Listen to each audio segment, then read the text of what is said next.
हाँ तो मेरे प्यारे बच्चों, आज हम सिखा रहे हैं आपको कंटिन्यू लेक्चर आगे लेते हैं आप लोगों का।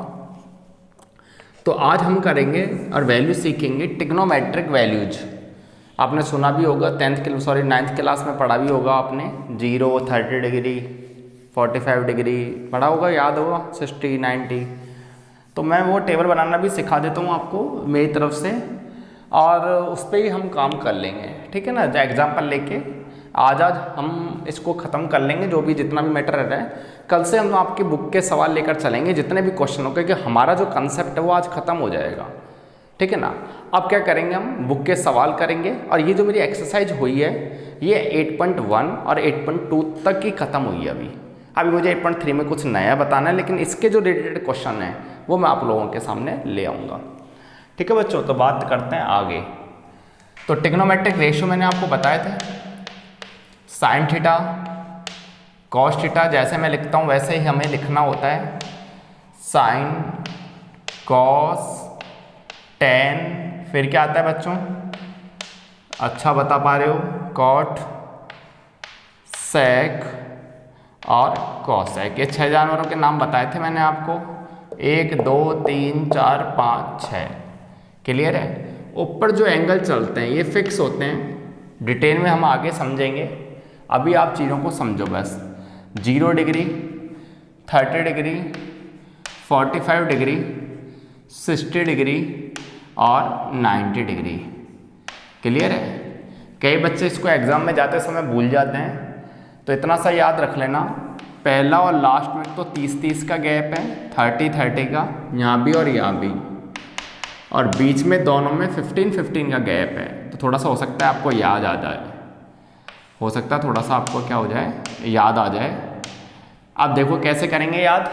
तो 0, 30 का गैप था तो 30 निकल गया, 30 के बाद 15 का 2 बार, तो 30 और 15 45, 45 और 15 60, 60 में लास्ट वाले में क्या करना है अपन को, 30 वापस सेट करना है, 90 ले आना है, ठीक है। हल्का सा याद करने का मेथड है, जिसको अच्छे को याद है अच्छी बात है।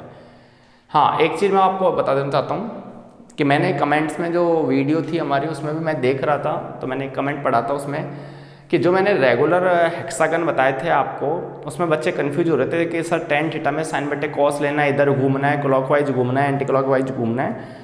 तो आप ऐसी टेंशन मत लो, आपको जो मैं फॉर्मूले बोल रहा हूँ सिर्फ वही याद रखने हैं, ठीक है ना। ये बड़ी क्लासों के काम है, जब बड़ी क्लास में कंपटीशन में जब हम लोग जाते हैं एग्जाम देने के लिए, तो वहाँ पर वो चीज़ें यूज होती है। अभी आप लोगों को तो सिर्फ बेसिक पढ़ना है, ठीक है।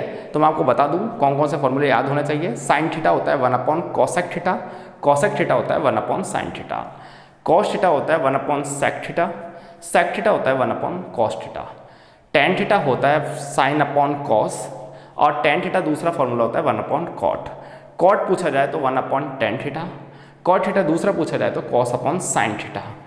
क्लियर है। ऐसे करके तो ये फॉर्मूले हो गए। उसके बाद होती है आइडेंटिटी। आइडेंटिटी कैसे याद करेंगे, sine square theta plus cos square theta बराबर 1, साइन स्क्वायर थीटा बराबर 1 minus cos square theta, cos square theta बराबर 1 minus sine square theta, sec square theta minus tan square theta बराबर 1, सेक स्क्वायर थीटा बराबर 1 plus tan square theta, tan square theta. अब ये देखो ten square theta, ये मैंने बताया था एक्सेप्शनल है ना, इसको अच्छी तरह याद रखना। तो ये होता है sec square theta minus 1। Clear है। लास्ट वाली identity, cosec square theta minus cot square theta equal to 1, cosec square theta बराबर 1 plus cot square theta, cot square theta बराबर कॉसेक स्क्वायर थीटा माइनस 1। ये चीज़ आपको याद होनी चाहिए कि जो मैंने अब बोला है सिर्फ आपको यही याद रखने हैं, ठीक है। तो कन्फ्यूज मत हुआ करो ना। हाँ, तो आ जाओ बच्चों अब सामने। साइन, कॉस, टेन, कॉट, सेक, कॉसेक है, इधर 0, 30, 45, 60, 90 है। खूब सिखाया होगा टीचरों ने आपको, बहुत अच्छी बात है, जिसको आता है बनाने के लिए अच्छी बात है। लेकिन फिर भी मैं आपको जब कंटिन्यू पढ़ा रहा हूँ तो हो सकता है मैं भी आपको कुछ बताने की कोशिश करूँगा ना। तो अब कैसे करते थे हमें बताया जाता था कि जो मैं यहाँ पर लिख रहा हूँ उसमें सबका 4 का डिवाइड कर दो, और सब 4 का डिवाइड करने के बाद सबका क्या ले लो आप, रूट ले लो। कुछ इस तरीके से हमको बताया जाता था, हाँ या ना। हाँ, लेकिन मैं कुछ और तरीके से बता दूं हल्का सा, क्योंकि हो सकता है वो बच्चे भूल जाएं, नहीं भूल जाएं। आपको सिर्फ इतना सा याद करना है यार। देखो 0 ऊपर 0 आ रहा है, ऊपर 0 आ रहा है तो नीचे वाला 0 लिख दो। 0 है तो मैक्सिमम क्या होगा, 0 मैक्सिमम हम 1 मानते हैं। क्या मानते हैं, मैक्सिमम 1। और 0 और 1 के बीच में क्या होता है, हाफ आ जाता है। 0 और 1 के बीच में क्या आ जाता है, हाफ आ जाता है। कोई डाउट है यहाँ तक? नहीं। दो वैल्यू आपको याद रखनी होगी, जो 1/√2 होती है और एक होती है √3/2। ये मैं आपको गोले में इसलिए बंद कर रहा हूँ, बस ये पहली लाइन आ जाए उसके बाद सारी वैल्यू निकल जाएगी, पूरी 36 वैल्यू, ठीक है ना। तो ये जो 5 वैल्यू हैं इनका इंपॉर्टेंस बहुत ज़्यादा है, ठीक है बच्चों। 25 वैल्यू आएंगी, सॉरी 30 वैल्यू आएगी, 6 टेबल इधर चल रही है और 5 की इधर चल रही है, तो 6 5 30 वैल्यू आएंगी। 30 वैल्यू में से 5 मैंने आपको याद करा दिया है। कैसे करेंगे? मिनिमम 0 है, मैक्सिमम हम 1 मानेंगे। बोलते हैं ना अपन 3 बज गए, फिर 3 के बाद डायरेक्ट 4 बज गए, 3 और 4 के बीच में 3:15 बज रहे हैं, 3:30 बज रहे हैं, 3:45 बज रहे हैं, तो ये जो टुकड़े हैं वो छोटे छोटे से टुकड़े इसके हैं, ठीक है। तो 0 है तो मैक्सिमम 1 मानेंगे, बीच का हाफ कर लेंगे, 0 और 1 के बीच में हाफ आता है, वो हाफ यहाँ लिख दिया, और दोनों आपको ये थोड़ा सा याद करना है। और वैसे मैं आपको बताऊँ तो हमको सिखाया जाता है छोटी क्लास में, ये सिखाया जाता है सब में 4 का डिवाइड कर दिया, और 4 का डिवाइड करने के बाद आप सबका रूट ले लो, ठीक है। उसके बाद हम क्या करेंगे, आंसर आ जाएगा। लेकिन आप जैसा आप चाहो, मैंने थोड़ा सा इस प्रकार से याद कर रखा है तो इसलिए मैं आपको ऐसा सिखा रहा हूँ। उसके बाद आगे हम कैसे याद रखते हैं बच्चों, जो भी इवन नंबर आते हैं, इवन नंबर होते हैं 2, 1 2 3 4 5 6, तो 1 2 3 4 5 6 है, जिसमें 2 4 और 6, इसमें आपको क्या है, पीछे से स्टार्ट कर देना है। पीछे से स्टार्ट करोगे तो कैसा हो जाएगा, पहला आ जाएगा 1, फिर आ जाएगा √3/2। समझते चलना चीज़ों को, बताऊंगा ऐसा क्यों हो रहा है ना। ऐसे ही पीछे से स्टार्ट करोगे तो ये हो जाएगा 1/√2, ऐसे ये करोगे तो ये हो जाएगा 1/2 और ये हो जाएगा 0। उम्मीद है आपको समझ में आ गया होगा टेबल, ठीक है। उसके बाद आती है जो भी इवन नंबर आ रहे हैं ना, सिर्फ यही उल्टे करने हैं आपको, पीछे से स्टार्ट करने हैं। tan थीटा क्या होता है, तो tan थीटा कल मैं ही बताया था आपको कल कि tan थीटा जो होता है वो sin/cos का डिवाइड जब करते हैं तो हमें tan थीटा मिलता है। तो sin थीटा की वैल्यू है, cos थीटा की वैल्यू, दोनों की वैल्यू तैयार है, तो आप ये निकाल सकते हो। 0 में 1 डिवाइड करा तो 0 आया, ठीक है। ये आप जानते हो, इनको डिवाइड करोगे तो कैसे डिवाइड करते हैं, तो आप जब डिवाइड करोगे, जैसे मैं यहाँ पर बताता हूँ आपको, मैंने आपसे बोला A/B अपॉन में C अपॉन में A, ठीक है ना। या फिर आप ऐसे भी ले सकते हो जैसे इन्होंने दे रखा है A अपॉन में B और C अपॉन में B। तो यार देखो, पहली मंजिल को चौथी से करेंगे, समझना आप बातों को, तो कुछ इस प्रकार से होगा, और दूसरी को तीसरी से करेंगे तो कुछ इस प्रकार से होगा। होगा क्या, फाइनली B से B कैंसिल आउट हो जाएगा। जो सेकंड और फोर्थ मंजिल पर आ रहे थे वो दोनों आपस में हम डायरेक्ट भी काट सकते हैं, तो हमें A/C मिल जाएगा बचा हुआ। तो वही काम हमें यहाँ करना है, जब हम दोनों में डिवाइड करेंगे तो 2 से 2 कैंसिल आउट हो जाएगा, तो बचेगा क्या, 1/√3। ऐसे इसमें डिवाइड करेंगे तो आपको पता है तो पूरा ऊपर सेम है, 1/√2 में 1/√2 का डिवाइड करोगे तो 1 आएगा। ऐसे जब इसमें डिवाइड करोगे तो सेकंड मंजिल और फोर्थ मंजिल कैंसिल आउट होगी तो √3 बच जाएगा। उम्मीद है समझ में आ रहा होगा। और मेरे प्यारे बच्चों, जब नीचे छोटा हो इट मीन्स 0 हो तो आंसर अपने पास नॉट डिफाइन निकल के आता है, इन्फिनेटिव। इन्फिनेटिव और नॉट डिफाइन में भी अंतर होता है, लेकिन NCERT जो है वो इसको नॉट डिफाइन मानती है। दोनों में अंतर है, क्या अंतर है कभी मौका मिलेगा तो सिखाएंगे आपको, लेकिन NCERT नॉट डिफाइन मानती है इसको, है ना, अपरिभाषित बोलते हैं हिंदी में।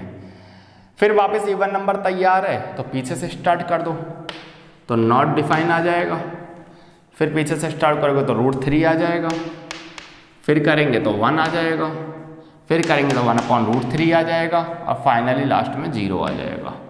क्लियर है मेरे प्यारे बच्चों, ठीक है। फिर आता है sec थीटा, और आपको पता है sec किसका उल्टा होता है, बताओ यदि आपने फॉर्मूले याद किए हो तो sec थीटा किसका उल्टा होता है, तो होता है 1/cos थीटा।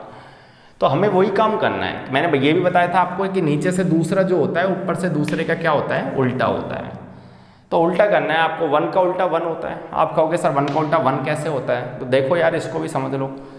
यदि हम 1 लिख रहे हैं तो इसके नीचे कुछ नहीं है तो अपनी मर्जी से 1 लगाएंगे। अब इसको उल्टे सीधे कैसे भी लिख दो आप, डिवाइड करने पर हमेशा 1 ही आएगा। तो वही काम हम यहाँ कर रहे हैं। ऐसे ही मैं बोलूँ यार इसका उल्टा बताओ तो इसका उल्टा क्या हो जाएगा, 2/√3। अरे हाँ या ना, हाँ ऐसा क्यों हो रहा है वो भी समझ लो। इधर साइड में कंसेप्ट बता देता हूँ आपको। होता क्या है मेरे प्यारे बच्चों, जब sec थीटा निकालते हैं तो फॉर्मूला होता है 1/cos थीटा। क्लियर है, तो sec थीटा बराबर, अब हमें sec थीटा की वैल्यू पता नहीं है लेकिन हमें cos थीटा की तो वैल्यू पता है। तो मान लो मुझे ये वैल्यू निकालनी है, ये वाली वैल्यू है ना, तो इसकी हेल्प ले रहा हूँ मैं। तो 1 क्या कर रहा हूँ, डिवाइड √3/2 का कर रहा हूँ। क्लियर है, तो आपने पढ़ा होगा कि 2 ऊपर चल जाएगा और ऐसा करके क्या हो जाएगा 2/√3 आ जाएगा। तो sec थीटा की वैल्यू हम cos थीटा के फॉर्मूले से निकाल सकते हैं। तो उसका उल्टा करना है हमें डायरेक्ट ही। जैसे मैं पूछूं आपसे यार ये बताओ इसका उल्टा क्या होगा, तो इसका √2 होगा। मुझे ये बताओ यार इसका उल्टा क्या होगा, तो 2, अरे उल्टा कर दो ना तो 2 ऊपर चल जाएगा। 0 का उल्टा क्या होता है, तो 0 का उल्टा भी आप ऐसे भी समझ सकते हो, इन्फिनेटिव, डबल जीरो बोल सकते हो ट्रिक के लिए ना। तो 0 का उल्टा डबल जीरो, ठीक है, ऐसा मतलब लगा देना डबल जीरो एग्जाम में तो गलत माना जाएगा। ये याद करने की ट्रिक है। और इन्फिनेटिव को अपन यहाँ पे बोलते हैं नॉट डिफाइन, अपरिभाषित, ठीक है। फिर वापस इवन नंबर तैयार है, हमारा इवन नंबर तैयार है तो क्या होगा, पीछे से स्टार्ट कर दो। नॉट डिफाइन 2√2, 2/√3 और ये होगा 1। उम्मीद है यहाँ तक समझ में आ गया होगा आपको। तो ऐसे करके मेरे प्यारे बच्चों पूरी 30 वैल्यू आप लोगों के सामने है। वापस बताता हूँ कैसे याद किया। मिनिमम 0 लेना है, मैक्सिमम 1 लेना है, क्लियर है। पहली लाइन में बात याद रखनी है, मिनिमम 0। ये मत कहना सर मैक्सिमम तो 2 है, मैक्सिमम 2 हमने नहीं माना है, मैक्सिमम 2 तो रिजल्ट से निकल कर आया है, ठीक है। तो मिनिमम 0, मैक्सिमम 1, 0 और 1 के बीच में हाफ, 2 वैल्यू आपको याद रखनी है जो मैंने गोले में बंद करी है। इसके बाद फिर आपका जो भी इवन नंबर आ रहा है, जैसे 2 आ रहा है, 4 आ रहा है, 6 आ रहा है, इसमें तो दिमाग लगाने की जरूरत नहीं है, पीछे से स्टार्ट कर दो, क्लियर है बच्चों। बच्ची बात 10 की, 10 का फॉर्मूला होता है साइन बटे कॉस, साइन बटे कॉस, साइन बटे कॉस, ऐसे डिवाइड कर दो। सेक का होता है कॉस का उल्टा, तो इनके वैल्यू को उल्टा कर दो, ठीक है ना। तो 0 का उल्टे डबल जीरो हो जाएगा, मतलब नॉट डिफाइन हो जाएगा। फिर इवन नंबर तैयार, इवन नंबर में पीछे से स्टार्ट कर दो। तो मैं आपको ये सिखाना चाह रहा हूँ कि ये जो वैल्यू है टेबल बनाना आपको आना चाहिए। कम से कम घर पे इसकी डेली 2 से 3 बार प्रैक्टिस करो, आपको बनाना आराम से आ जाएगा। फिर हम इस पे जो आज सवाल लेकर आए हैं वो भी मैं आपको करवा देता हूँ, ठीक है बच्चों। तो सबसे पहले तो इसको राइट डाउन करो और अपने हिसाब से आप इसको समझने की कोशिश करो कैसे मैंने समझाया है।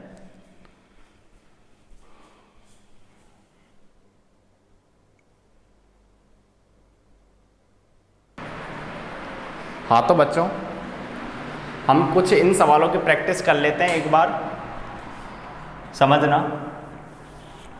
ये उन्हीं टेबल पे बेस्ड क्वेश्चन आए हुए हैं, ऑनली बेसिक सवाल हैं, छोटे मोटे।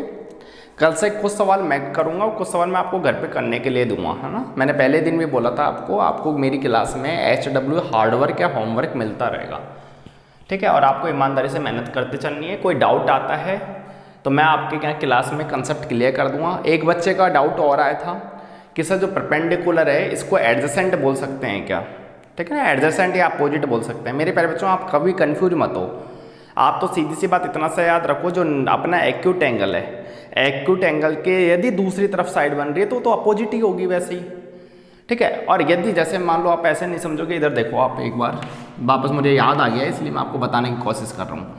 देखो यार ये एक्यूट एंगल है छोटा सा, मान लो सपोज दैट ये ए एंगल है, ठीक है। अब बात ये आती है कि चलो 90 के सामने तो सर हमने मान लिया हाइपोटेनियस है, क्या इसको हम अपोजिट साइड्स बोल सकते हैं ए के लिए? जी बिल्कुल अपोजिट ही है ये, ठीक है। कैसे अपोजिट है सर? यदि आप इस पर यदि मान लो परपेंडिकुलर लाइन अपनी मर्जी से अज्यूम कर रहे हो तो इसके तो जस्ट अपोजिट ही है ये वाली लाइन, ठीक है। बात आती है तो सर ये वाला जो बेस होगा ये अपन बोल सकते हैं एडजेसेंट, जी बिल्कुल बोल सकते हो। एडजेसेंट मतलब होता है जो उससे जुड़ी हुई है। क्या ये वाली लाइन इससे कोई लिंक है? नहीं, क्योंकि ये तो जस्ट अपोजिट है। लेकिन ये वाला जो पॉइंट और ये वाला जो पॉइंट आपस में जुड़ा हुआ है, जी बिल्कुल जुड़ा हुआ है। तो ये जो आपस में ऐड हैं इनको हम एडजेसेंट बोलते हैं। इतना कुछ है नहीं, लेकिन आप नॉर्मली बात मेरी सुनो, सब चीज़ छोड़ो, आप तो सिर्फ इतना सा याद रखो 90 के सामने हमेशा हाइपोटेनियस, जो एक्यूट एंगल दे रखा है उसके सामने हमेशा परपेंडिकुलर। परपेंडिकुलर को मैंने बता दिया अपोजिट भी बोल सकते हो, और बचा हुआ जो बेस है उसको एडजेसेंट बोल सकते हैं। लेकिन ध्यान रखना, जैसे मान लो सपोज दैट ये वाला जो कोई पॉइंट आ गया सी, ये मुझे बात याद आ गई, एक ने कमेंट करा था इसलिए बता रहा हूँ मैं, आप बता दिया करो कमेंट में लिख के, जो भी डाउट आते हैं उसके जवाब आपको जरूर मिलेंगे। जैसे सी आ रहा है तो सी के लिए एडजेसेंट कौन सी कहलाएगी? ये वाली नहीं, ठीक है ना। सी के लिए क्या कहलाएगी? ये वाली आपकी क्या कहलाएगी, जिसको हम बेस बोल रहे हैं, क्योंकि सी के सामने जो परपेंडिकुलर है ये तो हमेशा अपोजिट होगा। तो किसी बच्चे का कहना ये था सर परपेंडिकुलर को अपोजिट एंगल बोल सकते हैं, जी बिल्कुल बोल सकते हो आप। जैसे आप सी के लिए निकाल रहे हो तो सी के लिए अपोजिट क्या है? परपेंडिकुलर है, और जो एडजेसेंट बन रहा है उसके लिए बेस का काम कर रहा है, तो बोल सकते हो। लेकिन आप कोशिश करो PBH में समझने की। ओके बच्चों, आपका डाउट क्लियर है। अब मैं मेरा लेक्चर लेना स्टार्ट करता हूँ, ठीक है। तो यार मेरे प्यारे बच्चों बात ऐसी थी एक मिनट उसको मिटा देता हूँ मैं, कि हमें इसके आंसर चाहिए थे, है ना। तो आज बेसिक सवाल लाया हूँ कि टेबल से आप देखो, जो आपने टेबल बनाई है उसका यूज हो जाए। तो पहला सवाल ये है, साइन स्क्वायर 30 और कॉस स्क्वायर 30 की वैल्यू क्या होगी। तो कैसे करेंगे इसको समझना। जो बच्चे ईमानदारी से मेहनत कर रहे हैं वो तो इसकी वैल्यू देखते ही क्या बोल देंगे, सर 1 आएगी। देखते ही बोल दिया होगा उन्होंने, तो सर आंसर 1 है। क्यों 1 है मेरे प्यारे बच्चों, समझो। मैंने आपको एक आइडेंटिटी लिखाई थी, यदि sign square theta plus cos square theta की वैल्यू यदि दोनों सेम हो, बार बार बोल रहा हूँ, दोनों एंगल सेम यदि हैं, तो ऐसी कंडीशन में आपका हमेशा आंसर 1 मिलेगा। तो आप कहोगे सर ये भी तो दोनों आंसर सेम है, यहाँ भी 30 है और यहाँ भी 30 है, तो मैंने बोला ना इसका आंसर 1 मिलेगा, ठीक है, इसलिए बोल रहा हूँ मैं। आप कहोगे सर यदि मान लो हमारे एग्जाम में यदि हम जाते हैं एग्जाम देने के लिए और यदि हम भूल जाते हैं तो फिर कैसे करेंगे। तो यार ऐसी कंडीशन में आपको टेबल याद होनी चाहिए, ठीक है। टेबल बना लेना पीछे और फिर आप चालू कर देना। तो साइन 30 की वैल्यू क्या बताई थी मैंने, अभी आप देखो टेबल में वैल्यू देखना जानते हो। साइन इधर लिखा था, 30 इधर लिखा था, इधर भी लाइन खींच दो मन में और इधर भी लाइन खींच दो, जहाँ प्लस बन रहा है वही हमारा आंसर है। तो देखना साइन 30 की वैल्यू 1/2 आ रही होगी आप लोगों की, क्या आ रही होगी 1/2, और इसका होल स्क्वायर लगा रहा है, प्लस कॉस 30 की वैल्यू चेक करो। तो कॉस 30 की वैल्यू देखोगे तो आप आएगी √3/2। ऐसा आपको 9th क्लास में भी सिखाया गया है ना, आप बोलोगे नहीं लेकिन मैं जानता सब कुछ हूँ। साइन 30 की वैल्यू 1/2 है, इसका होल स्क्वायर है, प्लस कॉस 30 की वैल्यू क्या थी, कॉस 30 हम पीछे से स्टार्ट कर रहे थे, जो साइन 60 था ना वो हमारा कॉस 30 है, मैंने सिखाया था अभी आपको। तो इसका जब अपन सॉल्व करेंगे तो ऊपर का ऊपर स्क्वायर, नीचे का नीचे स्क्वायर, तो 1 का स्क्वायर तो 1 और नीचे 2 का स्क्वायर क्या हो जाएगा 4, प्लस ऐसे ही ऊपर का ऊपर, तो √3 का स्क्वायर क्या होता है, ऊपर का ऊपर 3। आप कहोगे सर कैसा होता है, तो देखो यार इस प्रकार से होता है ये, √3 × √3 जब आप 2 बार लिखते हो तो ये हुआ 3 की पावर 1/2 और ये भी 3 की पावर 1/2। सुना होगा छोटी क्लासों में ऐसा बताया था मैडम ने, ठीक है। तो बेस सेम है, बेस सेम है तो पावर ऐड होगी, और जब ऐड होगी तो हाफ और हाफ क्या हो जाएगा बच्चों 1, और जैसे ही 1 हुआ तो आंसर 3 ही तो आया। तो वही तो मैंने लिखा है यार, √3 का स्क्वायर क्या होता है 3। आ गया समझ में कैसे कर रहे हैं हम, ठीक है। छोटी छोटी बातें सीखते चले जाओ। ऐसे 2 का स्क्वायर करेंगे तो 4 आएगा। तो मैं जानना चाहता हूँ यदि मैं एलसीएम लूँ इसका, तो एलसीएम 4 लिया तो ये क्या आया, ये पूरे का आंसर आ गया 1 + 3, इट मीन्स 4। कैंसिल आउट कर दो तो आंसर 1। तो उम्मीद है आपको समझ में आ रहा होगा, ठीक है। ये जो हमारा है वो इस प्रकार से है ना, मैंने बताया था जब भी बेस सेम हो तो ऊपर वाला ही हमारा आंसर होगा। तो 1 + 3 कर देना, 4/4 कैंसिल आउट करके 1। तो मैंने जिस बच्चे को आइडेंटिटी याद थी वो यहाँ पर जीत गया, और जिस बच्चे को आइडेंटिटी याद नहीं है उसको थोड़ा ज़्यादा टाइम लग रहा है, बस इसका खेल है ये ना। चलो ऐसे ही मैंने ये आइडेंटिटी बताई थी कि आपको 4th वाली देखो कि cosec square theta minus cot square theta यदि दोनों एंगल सेम हो तो इसकी वैल्यू बिना देखे क्या लिख दो, 1 लिख दो। आप कहोगे सर कैसे लिख दो, टेबल में तो आपने ऐसा कुछ बताया ही नहीं है। तो टेबल में देखना है यार, cosec स्क्वायर 45 इसकी वैल्यू मैंने √2 लिखी थी, किसका लिखी थी √2, और √2 का स्क्वायर करोगे तो सिर्फ बचेगा 2, माइनस कॉट 45 की वैल्यू देखोगे तो थी 1, और 1 का स्क्वायर करोगे तो आएगा 1। तो 2 में से 1 गया तो आंसर आया 1, वो हमने डायरेक्ट ही बता दिया। कई बच्चे को ऑरली समझ में नहीं आता, लिखित में समझ में आता है, तो मैं बता देता हूँ।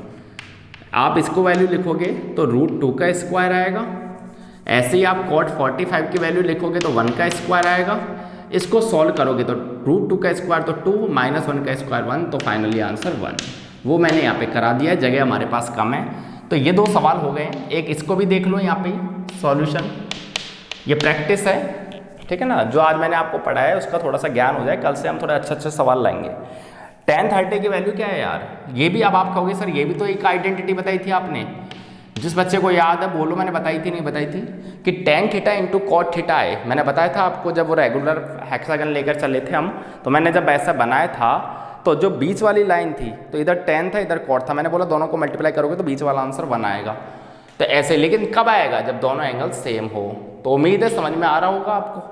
तो tan 30 इंटू कॉट 30 की वैल्यू क्या होती है बच्चों 1। आप कहोगे सर टेबल से बताओ हमें, तो यार देखो tan 30 की वैल्यू जब आप टेबल में देखोगे ना तो 1/√3 होगी, और cot 30 देखोगे तो होगा √3 और इसको कैंसिल आउट कर दो, आ गया 1 आपका। छोटा सा है, फिर भी पता नहीं बच्चे मैथ से क्यों डरते हैं, छोटी छोटी सी बात है। पहला सवाल करा दिया, दूसरा मैंने सवाल करा दिया, फोर्थ मैंने सवाल करा दिया। आप इसको उतारो, फिर इसको मिटाकर हम बचे हुए 3 सवाल भी करता हूं मैं।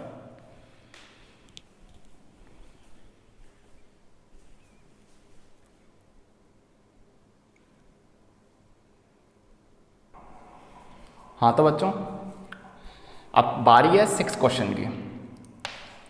आप कहोगे सर बचे हुए 2 सवाल और बच रहे हैं, अभी कराता हूँ, आप टेंशन मत लो। इधर देखो, आप साइन 60 की वैल्यू क्या है? तो साइन 60 की वैल्यू बताई थी आपको टेबल। जिस बच्चे को टेबल नहीं देखना आता वो देखें एक बार। हॉरिजेंटल और वर्टिकल, चलो जहाँ प्लस बन गया वो हमारा आंसर है। तो साइन 60 की वैल्यू होती है √3/2। कॉस 30 की वैल्यू क्या होती है? तो आप कहोगे सर ये भी √3/2 होती है। कॉस 60 की वैल्यू क्या होती है? कॉस 60 की वैल्यू होती है बच्चों क्या 1/2, और साइन 30 की वैल्यू भी क्या होती है 1/2। सॉल्व करो, √3 को √3 से करोगे तो 3 2 2 4 प्लस ऐसे 1 × 1 1 और 2 2 4। कई बच्चे ऐसे कर देते हैं, इन दोनों को प्लस करके आ जाएंगे एग्जाम में। तो मेरे प्यारे बच्चों छोटी क्लास में सिखाया जाता है बोर्ड मास, उसका जरूर ध्यान रखना है ना। थोड़े इसको उसको भी इज्जत दे लेना आप लोग, बोर्ड मास को। तो बोर्ड मास में पहले मल्टीप्लाई होता है, उसके बाद एडिशन होता है ना। तो एडिशन पहले मत कर देना, पहले मल्टीप्लाई होगा, इसलिए हम मल्टीप्लाई कर रहे हैं पहले। जो आंसर आ रहा है उसको फिर बाद में एडिशन पे पहुंचा रहे हैं। एलसीएम ले लो यार, तो फॉर एलसीएम आएगा 3 + 1, तो ये कट के 1 आ जाएगा आंसर। तो समझ में आ गया होगा आपको 6 वाला क्वेश्चन भी, ठीक है। उसके बाद एक क्वेश्चन मैं आपको और करा देता हूँ 5th वाला, और एक सवाल मैं आपको घर के लिए दे रहा हूँ, HW में है ना। जिस बच्चे को नहीं आ रहा, जो रेगुलर मेरी वीडियो देख रहे हैं वो रेगुलर करें इन क्वेश्चनों को। कल भी मैंने क्वेश्चन दिया, डेली के क्वेश्चन मिल रहे हैं आपको। और जो आंसर आपको आ जाते हैं मुझे कमेंट बॉक्स में लिख दिया करो कि सर इसका आंसर ये आ रहा है क्या। देखो यार 2 10 30, ये वाला क्वेश्चन देखो, 2 10 30 अपॉन 1 - 10 स्क्वायर 30। तो मुझे अब आप बताओ कि 10 30 की वैल्यू क्या होती है? तो ये मल्टीप्लाई में आपस में, तो 10 30 की वैल्यू होती है 1/√3। क्या होती है 1/√3, ऐसे लिख देता हूँ समझाने के लिए जिससे समझ में आ जाए, 1/√3। क्लियर है? और 1 - 10 स्क्वायर 30 क्या होता है? तो आप कहोगे सर 1/√3। अरे हाँ या ना, लेकिन इसका स्क्वायर लगा दो। यही तो है, जो 10 30 यहाँ है वही तो नीचे है, लेकिन स्क्वायर आ रहा है। तो होगा क्या मेरे प्यारे बच्चों, 2/√3 अपॉन में 1 माइनस इसका क्या होगा, a/b का होल स्क्वायर क्या होता है, ऊपर का ऊपर स्क्वायर और नीचे का नीचे स्क्वायर। तो 1/3 हो जाएगा। समझ में आ रहा है नहीं आ रहा आपको? जी बिल्कुल आ रहा है। तो होगा क्या मेरे प्यारे बच्चों, 2/√3। एलसीएम लोगे तो एलसीएम लेना जानते हो आप, 3 इधर भेजो 1 इधर भेजो, नीचे का नीचे। तो 3 में से 1 जाएगा तो 2 आएगा, 2/3 आ जाएगा। क्लियर है आप लोगों को? ठीक है। अब इसको और आगे सॉल्व करें। यदि एलसीएम आप लोग अपने हिसाब से भी ले लिया करो, है ना, लेकिन देख लिया करो इस टाइप का आंसर आ रहा होगा। अब इसको और आगे सॉल्व करेंगे तो बताई थी जब 4 मंजिल बन जाए तो पहली को चौथी से, दूसरी को तीसरी से मल्टीप्लाई करते हैं। तो ये दिख रहा है नहीं दिख रहा आपको, है ना? इधर कर देता हूँ मैं जिससे दिख जाए और अच्छी तरह आपको। देखो यार 2 को 3 से करो, ये इसका ही पार्ट चल रहा है। वीडियो आप देख रहे होंगे तो आपको प्रॉब्लम आएगी नहीं कि सर कैसे कर रहे हैं। देखो 2 × 3, पहली को चौथी मंजिल से और दूसरी को तीसरी मंजिल से मल्टीप्लाई कर रहे हैं। हो क्या रहा है यार, ये तो कट गया। क्या सर ये आंसर है? जी नहीं, ये आंसर नहीं है। अब आप क्या करो, इस 3 को इस प्रकार से लिख दो। बताया था अभी 3 को हम क्या लिख सकते हैं, √3 × √3, और √3 को 3 लिख सकते हैं, दोनों एक ही बात है। और नीचे क्या चल रहा है, √3, तो एक हम काट देंगे और हमारा आंसर मिल जाएगा √3। तो इसका जो आंसर आएगा 5th वाले का, इसका आंसर आएगा √3। पहले का आंसर 1, दूसरे का आंसर 1, 4th का आंसर 1, 5th का आंसर √3, 6th का आंसर 1। अब बारी है आप लोगों की। ये जो सवाल है, ये वाला सवाल अब आपको करना होगा घर पर, और इसका आंसर मुझे कमेंट बॉक्स में बताना होगा। तो मेरे प्यारे बच्चों, आज जो मैंने बेसिक बताया इसको ढंग से पढ़ लेना। कल से हम स्टैंडर्ड सवाल करेंगे आपके एक्सरसाइज 8.1 और 8.2 के। हो सकता है कल मैं राजस्थान बोर्ड से भी सवाल उठा लूँ, ठीक है। तो अपनी तैयारी पूरी करके आओ। जितने भी लेक्चर पढ़े हैं अभी तक, 6 वीडियो आपके सामने आ चुकी हैं, पूरी 6 वीडियो को आप एक बार कल पढ़ कर आना, फिर आप सवाल देखना किस लेवल के सवाल आते हैं ना। ओके बच्चों, बाय बाय, फिर मिलेंगे जल्दी।